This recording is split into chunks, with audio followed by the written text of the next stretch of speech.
Hey guys, welcome back to the show. As always, this show is sponsored by camerastore.com, and they actually have a couple of these lenses. And today we have the Mamiya RZ67 with the 75 shift lens.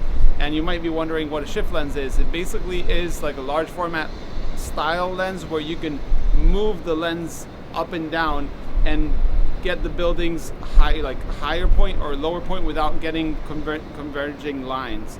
So basically this lens, as you can see, shifts around 15 millimeters up and down, and it can also rotate 90 degrees one way or 90 degrees the other way in 10-degree increments. So you have that, and then you can move it. We're going to be shooting Portra 400, and because the light is actually kind of that winter light, which is also, it's around 5 o'clock almost, so the sun is going down very quick. And we're also going to be shooting some Fp4C. As last time, I'll put them on eBay. Anyone that wants to purchase them, I'll leave the link below. You can support the channel with that. So yeah, let's go shoot some shift lens without having to move the camera. So basically, as you'll see, instead of having to move the camera, instead of having to point upwards, we can level the camera. And let me level that. And I brought a little level so I can basically level the camera perfectly and have straight lines. So the whole point of this is you want to keep everything level and you can shoot. You can put one of those adapters that goes on the hot shoe. I kind of like this little construction one that you can carry in your pocket and put it away whenever you want. You don't bang it. So yeah, let's go shoot some Portra 400 with the shift lens.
So why would you shoot a shift lens on medium format instead of using a 4x5? And this setup is nothing but light.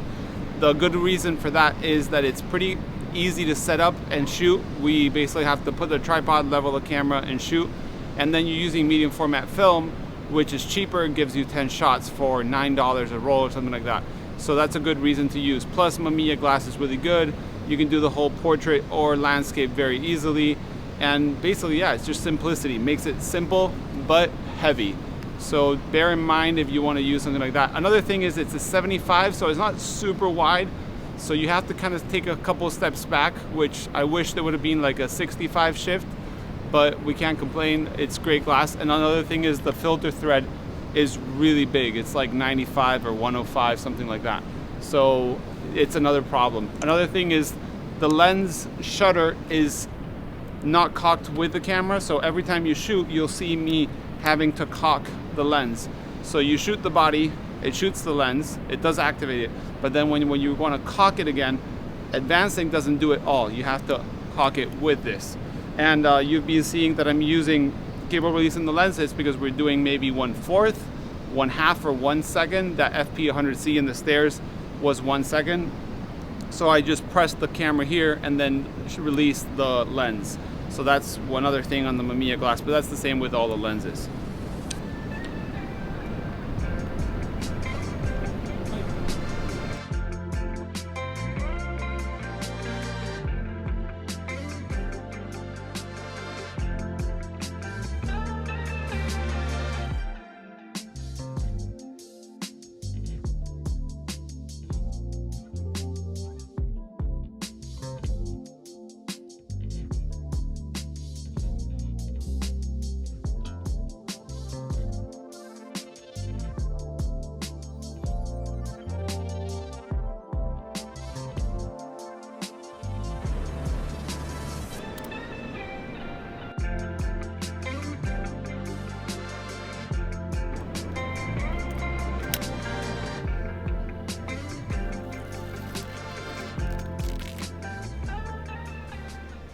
So when you're shooting with the shift, as you can see, there's like around 15 millimeters, and you want to meter with an external meter or with the lens not shifted, because when it shifts it brings less light even though when you expose it's correct.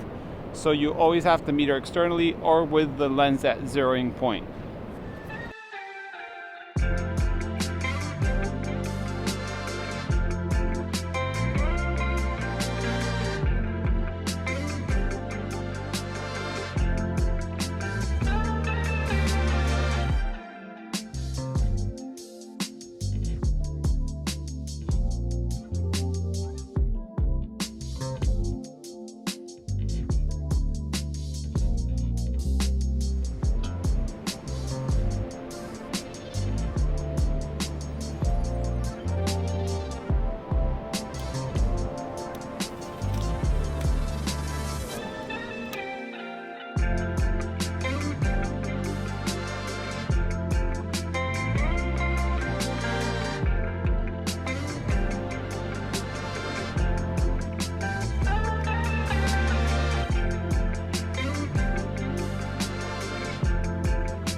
So we just finished the last frame. There's going to be 10 pictures. I took a couple landscapes because it was actually pretty beautiful with the lens shifted down.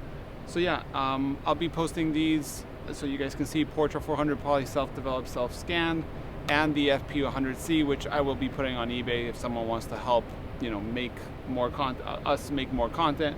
That will be it. If you have any questions about the Mamiya RZ shift lens, I'll be doing more of it. And I actually have the shift for the Pentax 6x7 too, so I'll be making a video comparing both, even though they're very similar. I really don't like it on the Pentax, and I'll tell you why in that video. But yeah, if you have any questions, any doubts, leave a comment below. As always, thanks for watching, and see you in the next one.